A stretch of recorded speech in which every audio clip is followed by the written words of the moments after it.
साहित्य निधि में सुनिए सुप्रसिद्ध लेखक शानी की लिखी हुई कहानी एक नाव के यात्री। कीर्ति मारे उत्सुकता के फिर वहीं खड़ी हो गई। ये 5वीं मर्तबा था, लेकिन इस बार लगा कि सीटी की आवाज़ सचमुच दूर से काफ़ी नज़दीक होती आ रही है और गाड़ी प्लेटफॉर्म में प्रवेश करे इसमें अधिक देर नहीं। घबराहट से चेहरे का पसीना पोंछने के लिए उसने रुमाल टटोला। नहीं था, बेंच पर छूटने की भी कोई संभावना नहीं थी। जल्दी जल्दी यही होता है, उसने सोचा। वो साड़ी से ही मुंह पोंछना चाहती थी, लेकिन तभी यकबयक सारे प्लेटफॉर्म में मुसाफिरों तथा सामान लदे कुलियों की भगदड़ मच गई। हेलो, सहसा उसी समय अपने कंधे पर पड़े स्पर्श से कीर्ति चौंकी ही नहीं, धक्क सी रह गई। क्षण के छोटे से खंड में लगा था कि कहीं रज्जन ही ना हो, पर वे थी मिसेज मित्तल। रॉ सिल्क की आसमानी साड़ी में अच्छी तरह कसी कसाई और चुस्त। किसी विदेशी सेंट की बहुत भीनी खुशबू एक क्षण के लिए हवा में ठहर गई थी। अरे, कीर्ति ने जल्दी से हाथ जोड़े। कहाँ जा रही हो?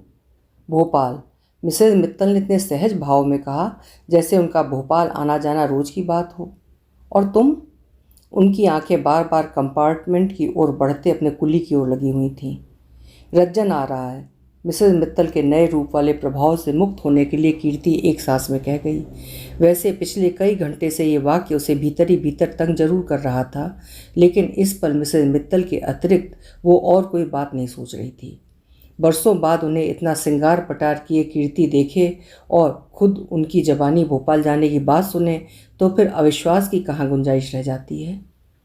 अच्छा, रज्जन की बात सुनकर एक पांव से जमी और दूसरी से उखड़ती हुई मिसेज मित्तल ने अपनी आंखों को और फैला लिया। पूछ रही थी, इस गाड़ी से? हाँ, लेकिन रज्जन को लैंड किए तो कई दिन हो गए ना। जाने कौन कह रहा था कि उसे दिल्ली रुकना पड़ गया। आगे कुछ अप्रिय ना सुनना पड़े सोचकर कीर्ति ने जल्दी से कह दिया और फिर उन्हें देखती हुई जबरन मुस्कुराई। गाड़ी तब बेतरह चिंगाड़ती हुई प्लेटफॉर्म में प्रवेश कर रही थी। अच्छा, लौट कर मिलेंगे, कहकर मिसेज मित्तल कब बढ़ गईं, ये कीर्ति ने गाड़ी की हड़बड़ी में नहीं देखा। उसकी घबराहट अब पहले की अपेक्षा कई गुना बढ़ गई थी। पसीना, गले का सूखना और हलक में चुभने वाले कांटे। उसे अपनी स्थिति उस दिन जैसी लग रही थी जब अंतिम परीक्षा का परिणाम आने वाला था और उसे अखबार आने की प्रतीक्षा थी। उत्सुकता की मारी वो उस दिन भी स्टेशन आ गई थी। वो आगे चली जाए, क्या भीड़ या धक्कम पेल की परवाह किए बिना निकल जाए? एक बार कीर्ति ने सोचा, लेकिन एक सिरे से दूसरे सिरे तक उमड़ते लोगों के सैलाब को देखकर हिम्मत छूट गई। वहाँ भी एक जगह खड़े रहने के बावजूद वो नाहक कई धक्के खा चुकी थी। और रज्जन को पहचान भी सकेगी? पिछले कई दिनों की तरह आज फिर आशंका उठी। अथवा क्या उसे दूर से ही देखकर रज्जन पहचान लेगा? 7 साल का अरसा कम नहीं होता। इतने में कल तक की बच्ची जवान हो जाती है, जवान के पांव ढलान तक पहुंच जाते हैं, और बूढ़े? वो कई दिनों के चुने हुए उस स्थान पर खड़ी थी जहां से ट्रेन के लोग और बाहर जाने का रास्ता दोनों ठीक ठाक दिखाई दे सकें। भीड़ रोज जैसी थी, गए साल जैसी, या शायद गुजरे हुए उन 7 बरसों जैसी। कोई भी मौसम हो, चाहे जैसा दिन या घड़ी, यात्राओं का क्रम कभी नहीं टूटता। जब भी स्टेशन आओ भीड़ का एक ही रूप दिखाई देता है। अपने अपने सामान, मित्र या परिवार से लदे फंदे लोग जो जाने कब से चढ़ या उतर रहे हैं। प्लेटफॉर्म में प्रतीक्षा वही आत्मीय और प्रियजन, कुछ तो खिल उठते हैं और अनेक। वो सोचती रही। रज्जन फर्स्ट क्लास के कंपार्टमेंट से एक किसी स्वस्थ से युवक को उतरते देख कीर्ति के मुंह से न केवल ये आवाज़ निकली, बल्कि वो झपटती हुई उधर ही बढ़ गई थी। पर झेप कर दूसरी ओर देखना पड़ा, और भला कुली के पीछे पीछे कौन जा रहा है? वो ग्रे कलर के सूट वाला, ठेले के पास खड़ी स्कर्ट वाली लड़की के पीछे बोबो, और फिर हर गुजरने वाले चेहरे को जल्दी जल्दी झांकती आंखों से पकड़ने की कोशिश और पीछा। क्या आज फिर अकेले लौटना होगा? अंत में गेट के पास खड़े आखिरी समूह को देखते हुए कीर्ति ने सोचा। फिर पापा की उन्हीं आंखों का सामना जिनसे कीर्ति को दहशत होती है, फिर माँ का वही बिसूरना जिसे सुनकर उसकी आंखें गीली होती हैं, फिर वही तनाव। क्यों? थोड़ी देर बाद जब गाड़ी रेंगने लगी तो बावजूद भीड़ भाड़ के जाने कैसे मिसेज मित्तल ने उसे देख लिया था। खिड़की के बाहर सिर निकालकर वो हाथ के इशारे से पूछ रही थी, क्यों, अर्थात रज्जन नहीं आया? कीर्ति कई पल निरुत्तर सी खड़ी मिसेज मित्तल को देखती रही। फिर जब कुछ नहीं सूझा तो हिलते सैकड़ों रुमालों के बीच एक हाथ अपना भी उठाकर वो यूं हिलाने लगी जैसे मिसेज मित्तल को ही छोड़ने स्टेशन आई हो। Good luck, good luck. और कीर्ति ही नहीं, पिछले कई दिनों से सारा घर इसी तनाव में लटका हुआ जी रहा है। 13 दिन पहले मंगलवार को रज्जन ने बम्बई में लैंड किया था और उस दिन यहाँ घर की बेचैनी सीमा पार कर चुकी थी। बेटी कितने बजे हैं? पापा ने उस दिन कीर्ति के कमरे में तीसरी बार आकर पूछा था। 4। बस 9 घंटे और हैं। पापा ने अपनी ज्योतिहीन आंखों से एक ओर ताकते हुए कहा था। 6 बजे रज्जन का जहाज किनारे आ लगेगा। तो कौन तुमसे वो तुरंत आ मिलेगा? यही बात जब आधे घंटे के बाद और 7वीं बार दोहराई तो माँ एकाएक झल्ला पड़ी थी, क्योंकि पापा की बेचैनी उनसे देखी नहीं जा रही थी। अपने नगर से 700 मील दूर रज्जन बम्बई में उतर रहा था।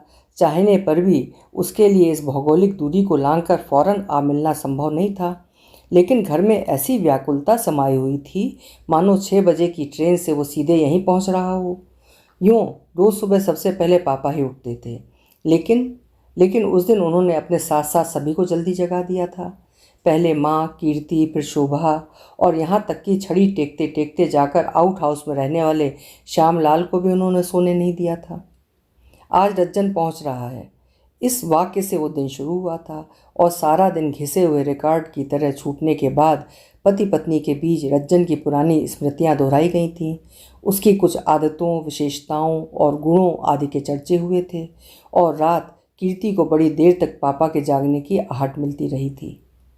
7 वर्ष पहले जब रज्जन इंजीनियरिंग के एक डिप्लोमा के लिए इंग्लैंड जाने लगा था तो किसी को कल्पना भी ना थी कि वो इतने अरसे के लिए वहाँ रह जाएगा। केवल 2-2.5 वर्ष में लौट आने की बात थी। तब ब्याह हुए सिर्फ 6 माह गुजरे थे। रत्ना को उसने इसलिए साथ कर लिया था कि विदेश के अकेलेपन से डर लगता था। फिर अध्ययन के दौरान इधर या उधर का कोई तनाव न रहे और पति पत्नी दोनों मिलकर वो समय काट आएं। एक उद्देश्य शायद ये भी था। लेकिन 2.5 के बदले 3 वर्ष हो गए और रज्जन अभी नहीं लौटा। एक पत्र आया कि उसे कोई टेम्परेरी जॉब मिल गया है। सोचा क्यों ना कर लें, कुछ नहीं तो यात्रा का खर्च ही निकल आएगा और संभव हुआ तो थोड़े बहुत पैसे भी बच जाएंगे। फिर ये सूचना आई कि रत्ना को भी वहाँ रेडियो में नौकरी मिल गई है और दोनों मिलकर काफ़ी कमा लेते हैं। रज्जन के शुरू में पत्रों से अवश्य लगता था कि उसे कहीं ना कहीं वापस लौटने की उत्सुकता है, पर बाद में वो इस टर्म में सोचने लगा था कि भारत में अगर वैसी अच्छी नौकरी ना मिली तो। और इस बीच कई बड़ी बड़ी अप्रत्याशित घटनाएं हो गई थीं। शोभा के बाद वाला भाई जाता रहा था। कीर्ति से बड़ी बहन नलिनी ब्याह कर बनारस चली गई थी। पापा सरकारी नौकरी से रिटायर होकर घर बैठ गए थे और इनमें सबसे बड़ा हादसा ये हुआ था कि पापा की आंखें अकस्मात जाती रहीं। मुझसे बड़ा अभागा और कौन होगा। इस खबर के मिलते ही रज्जन ने बेहद दुखी स्वर में लिखा था कि इतनी बड़ी बात हो जाए और मैं आपके पास ना हूँ। सचमुच मैं नराधम हूँ या ये मेरे पूर्व जन्म के पापों का फल है कि इतना सब होने के बाद भी मैं आपसे हजारों मील दूर पड़ा हूँ। लेकिन पापा, आप चिंता मत करें। मैं आजकल में यहाँ के आई स्पेशलिस्ट से कंसल्ट कर रहा हूँ और मुझे विश्वास है कि जिस दिन आपको यहाँ ले आऊँगा सब ठीक हो जाएगा। ये खत सुनकर पापा रो पड़े थे। कीर्ति से पत्र लेकर कुछ देर वे उस पर यूं हाथ फेरते रहे थे मानो उंगलियों में आंखें उतर आई हों। फिर भर्राए कंठ से उन्होंने इतना ही कहा था, कीर्ति की माँ, ईश्वर की सौगंध, अब मुझे आंखों का अफसोस नहीं रहा। और उस दिन कई महीनों बाद सचमुच घर के लोग पापा के पास इकट्ठे हुए थे। उन्हें घेर कर कीर्ति, शोभा और माँ सभी बैठ गई थीं और पापा ने आदत अनुसार नौकरी के दिनों वाले पुराने किस्से सुनाए थे। वे किस्से जिन्हें इससे पहले भी कई बार उन्होंने सारे घर को सुनाया था। गेट के बाहर कीर्ति छिटक गई। 3-4 दिनों से यही हो रहा था। स्टेशन से लौटने में पैदल तय करने वाला रास्ता चाहे जल्दी से कट जाए, घर आते आते अक्सर कदम धीरे पड़ जाते थे। गेट से गुजरते वक्त लगता जैसे किसी ने पाँवों में पत्थर बांध दिए हों। और बात बिल्कुल नई न थी, लेकिन आज के पहले कीर्ति ने अपने को इतना अवश कभी नहीं महसूस किया था। उसे लगा कि और दिन भले ही भ्रम होता रहा हो, आज की स्थिति दूसरी है। आधारहीन ही सही, जाने क्यों वो बहुत जोर से महसूस कर रही थी कि रज्जन जरूर आ गया है और भीतर प्रवेश करते ही वो पापा के पास बैठा हुआ है। बहुत मुमकिन है कि स्टेशन की भीड़ भाड़ में वो मिस कर गई हो या उसने पहचाना ही ना हो और रज्जन निकल आया हो। मटियारे अंधेरे में घिरी हुई शाम, हवा में हल्की सी खुनकी थी। छिटपुट या इक्का दुक्का घरों की बत्तियां मोहल्ले के सभी अंधेरे और निर्जन कोनों को घूर रही थीं। ऐसे में बेहद मध्यम रोशनी में डूबा हुआ अपना मकान एक क्षण के लिए कीर्ति को ही भुतहा और रहस्यमय सा लगा। ये सारे घर में अंधेरा क्यों कर रखा है, वो मनी मन झल्लाई। इतने दिनों बाद रज्जन आए और फिर भी उजाला ना हो तो कब होगा? और आज श्यामलाल बेवक्त कैसे? वो चौंकी। साइकिल लेकर दूसरे गेट से जल्दी जल्दी कहाँ निकल गया? कीर्ति का जी अचानक जोर जोर से धड़कने लगा। लंबे लंबे डग से धड़ाती वो अहाते के भीतर वाला मैदान, छोटा बगीचा और दालान पार करती हुई भीतर चली गई, पर कहीं कोई न था। न कोई होलडाल सूटकेस और न किसी की विदेशी स्लिपों वाली अटैची। वही रोज का मध्यम रोशनी वाला बड़ा मकान, जिसमें 3-4 लोग ऐसे खो जाते थे कि पता ही नहीं लगता था। कीर्ति लंबा और सकरा गलियारा पार करते हुए दूसरे छोर वाले कमरे की ओर जाना चाहती थी कि चौंक गई। अंधेरे गलियारे में माँ प्रेत की तरह खड़ी थी। कौन? उसी समय पापा के कमरे से अधीर सी आवाज़ आई। क्या कीर्ति आ गई? कीर्ति? हाँ, कीर्ति आ गई। 2 क्षणों की चुप्पी के बाद भी माँ ने घसीटते हुए शब्दों में जवाब दिया। इसी बीच केवल एक बार उन्होंने कीर्ति की ओर देखा था, फिर हट गई। और बस किसी ने न कुछ कहा और न कुछ सुना। जैसे न अब तक कीर्ति की प्रतीक्षा थी, न अब उसके साथ बंधी हुई आशा थी। पिछले 12 दिनों से इस समय सारा घर कंठ में अप्राण लिए बैठा रहता था। पल पल कीर्ति की बाट देखी जाती थी। पहले 2 दिन पापा स्वयं स्टेशन तक चले गए थे। बम्बई से आने वाली कई गाड़ियां उन्होंने देखी थीं। वो तो बाद में पता चला कि रज्जन यहाँ आने के बदले सीधा दिल्ली चला गया था, रत्ना के घर, और कई बार बदले हुए तथा स्वयं निर्धारित किए कार्यक्रम के बावजूद आज 13वें दिन भी रज्जन का पता नहीं। अपने कमरे में पहुंचकर बड़ी देर तक कीर्ति को लगता रहा कि आज भी माँ जरूर दबे पाँव आएंगी। शायद और दिनों की तरह पापा के कान बचाकर धीरे से कहें, कीर्ति जा रज्जन को एक तार करा, इसने तो खेल बना रखा है। अरे अगर यहाँ ना आना था तो ना आता, लिख लिख कर सबको परेशान करने की क्या ज़रूरत थी। पिछले 2 तार ऐसे ही हुए थे और गर दिन जो ट्रंक लगाया जा रहा था उसके पीछे भी यही था। पर सचमुच माँ नहीं आई। खाने की सूचना लेकर भी शोभा पहुंची थी। आज मिसेस मित्तल मिल गई थी। खाने की मेज पर भी जब वही तनाव गिद्ध के डैनों की तरह मंडराता रहा तो कीर्ति ने केवल बात करने के लिए सब प्रयास बात शुरू की। कहाँ? स्टेशन पर। अच्छा, वे भोपाल जा रही थी, कहकर कीर्ति ने तत्काल माँ की ओर देखा। उसका अनुमान ठीक था। मिसेस मित्तल के साथ भोपाल का नाम सुनते ही वो बेतरह से चौंकी। मुंह की तरफ बढ़ता उनका हाथ सहसा रुक गया, जैसे किसी अचरज भरी घटना की खबर दी गई हो। साश्चर्य पूछा, किसने कहा? वे खुद कह रही थी। विश्वास करने के प्रयास में माँ कीर्ति को घूरती नहीं। एक क्षण के लिए उनकी आंखों में अजीब सा भाव तहराया। जाने वो छोटी सी खुशी का था या अचानक लगे हल्के से धक्के का। कीर्ति से आंखें हटाकर ठिठका हुआ झूठा हाथ लिए 2 एक पल वे एक अंधेरे कोने को घूरती रहीं, फिर यही होता है का भाव लिए चुपचाप खाने लगी। जिसने मिसेस मित्तल का दृढ़ स्वरूप देखा हो उसके लिए ये सचमुच विश्वास करना कठिन है कि आखिर वो उसी बिंदु पर आ गईं जिसका बरसों से वे अकेले दम पर विरोध करती रही हैं। यूँ पड़ोस जैसी पड़ोसी मिसेस मित्तल नहीं थी। एक तो उनका घर दूर था और दूसरे स्वभाव से रूखी और घमंडी लगती थी। शायद इसीलिए आने के बाद भी काफ़ी अरसे तक सभी से अपरिचय बना रहा। लेकिन जब कीर्ति से परिचय हुआ तो सारी दूरी तो जाती रही। वो रहस्य भी अब नहीं रह गया जो उनके बारे में पहले दिन से मोहल्ले में ही नहीं सारे नगर में बना हुआ था। विवाहिता और पराए शहर की होते हुए भी उन्होंने इस नई जगह में आके नौकरी कर ली थी। यहाँ ना उनका कोई रिश्तेदार था ना कोई परिचित। बहुत सीधे सारे ढंग से कमरा लेकर वे अकेली रहती थीं। अकेली ही नहीं, अलग अलग और सभी से कटी हुई। शायद इसीलिए लोगों में कानाफूसियाँ थीं कि क्या कोई भी जवान औरत किसी नए शहर में अकेली जान रह सकती है। मिसेस मित्तल अगर सच में विवाहिता या सुहागन हैं तो कभी उनका पति उनके पास क्यों नहीं आता? अथवा पिछले 3 वर्षों में एक बार भी वे अपने पति के पास भोपाल क्यों नहीं गईं? मेरी समझ में नहीं आता कि लोगों को दूसरों की ज़िंदगी में इतनी दिलचस्पी क्यों होनी चाहिए। कीर्ति से पहली या दूसरी भेंट पर ही अत्यंत दुखी होकर मिसेस मित्तल ने कहा था, क्या मैं हर किसी से ये बताती फिरूं कि मैं ब्याहता या सुहागन हूँ, कि पति पत्नी में कितना प्यार था? महेश ने अचानक कैसे मेरे साथ धोखा करना शुरू कर दिया और कैसे अलग होकर मैं इसी बात पर आज भी उनसे लड़ रही हूँ। और उस दिन कीर्ति ने पहली बार जाना था कि इस दुख भरी दुनिया में आज भी ऐसे लोग हैं जो टूट भले ही जाएं मगर झुकना या समझौता करना नहीं जानते। अगर प्रेम विवाह के 1-2 साल बाद ही कोई महेश किसी रूप जाल में उलझ कर नए अफेयर में फंस जाए तो मिसेस मित्तल जैसी कोई भी स्वाभिमानी औरत क्या कर सकती है। कीर्ति को लगा जैसे वो अकेली नहीं, चुपचाप कौर उठाती हुई माँ भी आज उसी दिन की बात सोच रही हैं। उस दिन शोभा के बर्थडे के बाद मिसेस मित्तल आई थीं। घर में बीते हुए एक छोटे से उत्सव के अवशेषों के बीच उस दिन माँ को जाने क्या सूझी कि ट्रंकों में एक जमाने से बंद ढेर से पुराने और कीमती कपड़े निकाल लाई थीं। फिर उन्हें मिसेस मित्तल के सामने फैलाकर बैठते हुए पूछा था, तुम्हें रफू करना आता है? मिसेस मित्तल ने हंसकर नहीं कर दी थी।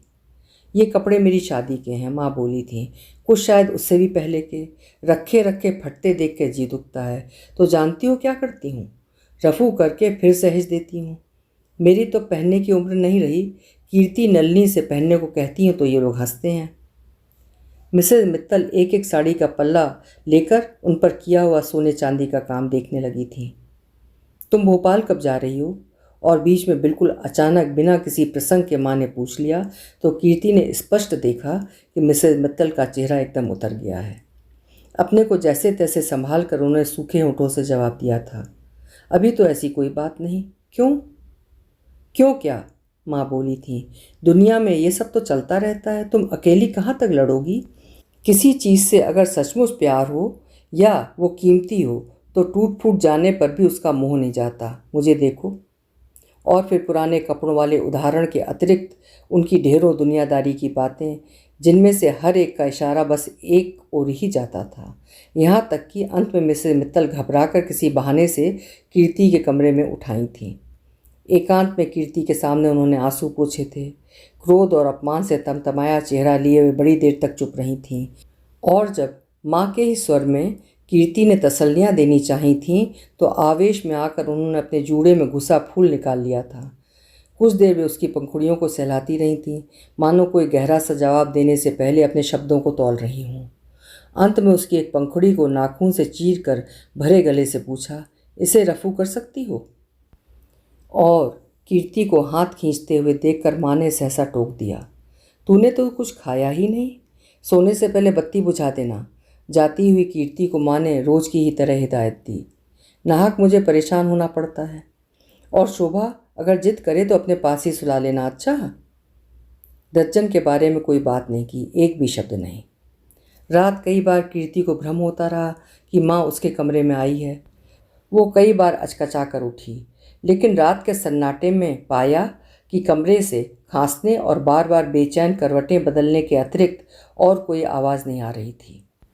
लेकिन 13 दिनों से जिस रज्जन के आने की इतनी धूम थी वो आया तो तब जबकि उसे लेने के लिए घर की दहलीज पर भी कोई नहीं था। सुबह के 3 बजे थे और सारा घर सो रहा था। कीर्ति से खबर सुनते ही पापा हड़बड़ा कर उठ बैठे। अपनी छड़ी के लिए एक पल वे हवा में हाथ चलाते रहे, फिर केला के जवान पत्तों की तरह बाहें फैलाकर थरथराते हुए खड़े हो गए। रज्जन ने आगे बढ़कर उनके पांव छुए। पीछे पीछे रत्ना थी। तूने तो बड़ा इंतज़ार कराया। अपने चरण छुए जाने के बीच माँ कहना चाहती थी, यहाँ तो कई दिनों से ये हाल है कि, पर कहा नहीं गया। तभी वहाँ शोभा आ गई और बरसों बाद हम उम्र भाई बहनों के मिलने का शोर सारे घर में गूंजता हुआ पास पड़ोस तक जा पहुँचा। अरे शोभा, तू इतनी बड़ी हो गई, और क्या उतनी ही बनी रहेगी? माँ बोली। रत्ना, तुम्हें याद है? रज्जन ने कहा, ये कितनी सी थी और कीर्ति को तो देखो कमबख्त बड़ी अच्छी खासी महिला बन गई है। और जो मैंने एमए पास कर लिया है वो? कीर्ति बोली। लेक्चरर हो गई हूँ वो? तुम लोगों के बराबर कमाने लगी हूँ वो? इनमें से किसी की बधाई नहीं? रज्जन, इस बार तो मुझे भी अपने साथ इंग्लैंड ले चल। अच्छा अच्छा, रज्जन ने चिढ़ाया, कभी आईने में अपनी शक्ल देखी है?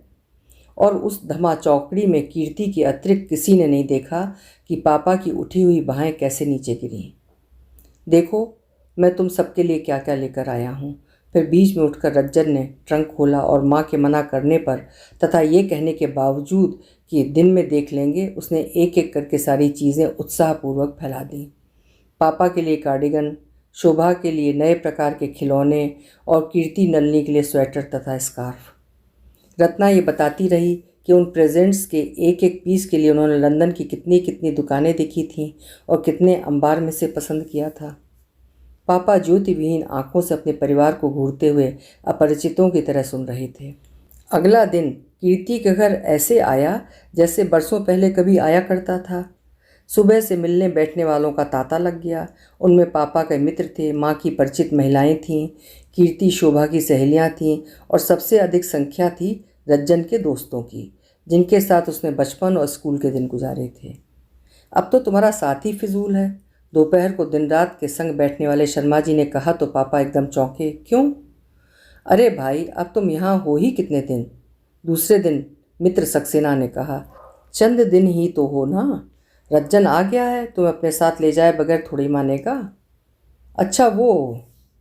पापा सांस छोड़कर धीरे से राहत भरी हंसी हंसने लगे।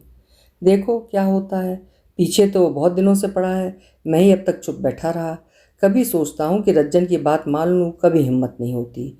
इसी चक्कर में मैंने यहाँ किसी डॉक्टर को भी नहीं दिखाया। सच पूछिए तो शर्मा जी, अपना देश छोड़ने के नाम पर ही जी कचोटता है।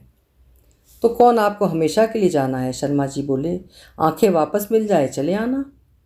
पापा कुछ सोचने लगे, मानो उसी समय निर्णय कर रहे हों कि उन्हें रज्जन के साथ जाना है अथवा नहीं।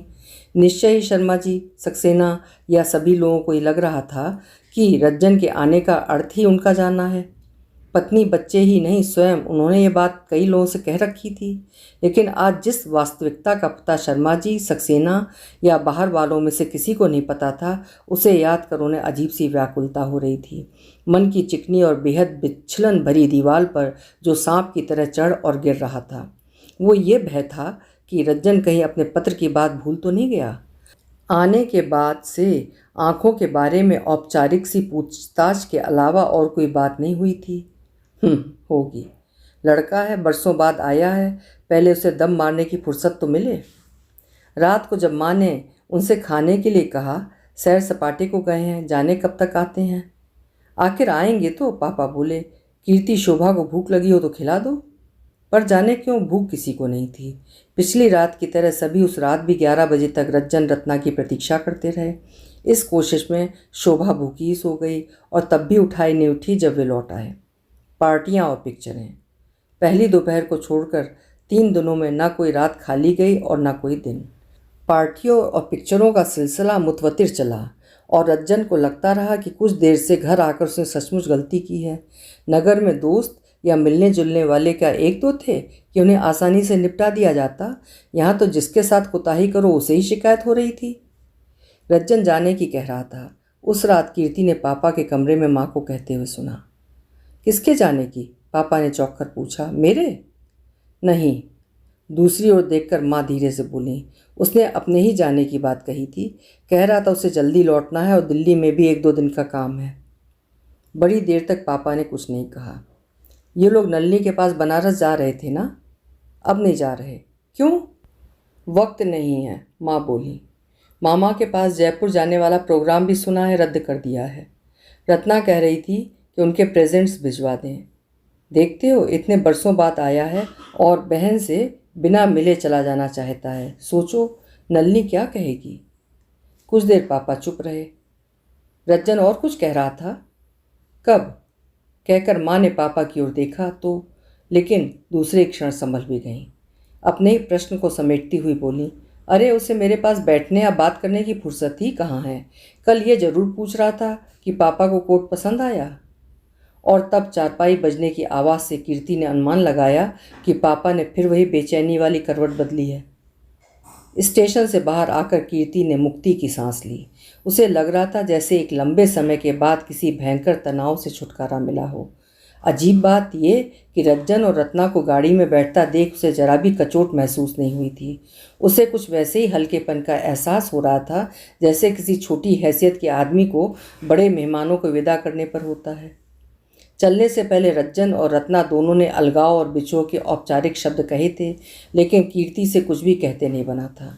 उसने लाख चाहा कि रज्जन की बात रख ले। कई बार रत्ना के सामने उसने भूमिका भी बांधी थी, लेकिन लगा था जैसे भीतर कहीं से विद्रोह हो रहा है और वो उसके सामने घुटने टेक कर अवश हो गई है। कीर्ति, तू मेरी एक बात मानेगी? प्लेटफॉर्म पर रज्जन ने किसी बहाने उसे रत्ना से अलग ले जाकर कहा था। क्या? सच तो ये है कि मैं यह तुझी से कह सकता हूँ, इसलिए कि तू बहन भी है और समझदार भी। ये मदर फादर को क्या हो गया? हम लोग इतने इतने वर्षों बाद आए, लेकिन लगा जैसे किसी को खुशी ही नहीं हुई। सारा वक्त पापा उखड़ी उखड़ी बातें करते रहे और माँ का मुंह सूजा रहा। मैं तो खैर घर का हूँ, शिकायत करके भी कहाँ जाऊँगा। रत्ना के दिल को इससे बड़ा धक्का लगा है। वो कह रही थी कि इतनी भावना से लाए हुए प्रेजेंट्स किसी ने अप्रिशिएट तक नहीं किए। पापा ने तो कोर्ट को छूकर भी नहीं देखा। तू अगर उसे बातों ही बातों में ये विश्वास दिला दे कि उन प्रेजेंट से घर भर के लोगों को कितनी खुशी हुई है तो बहुत अच्छा रहेगा।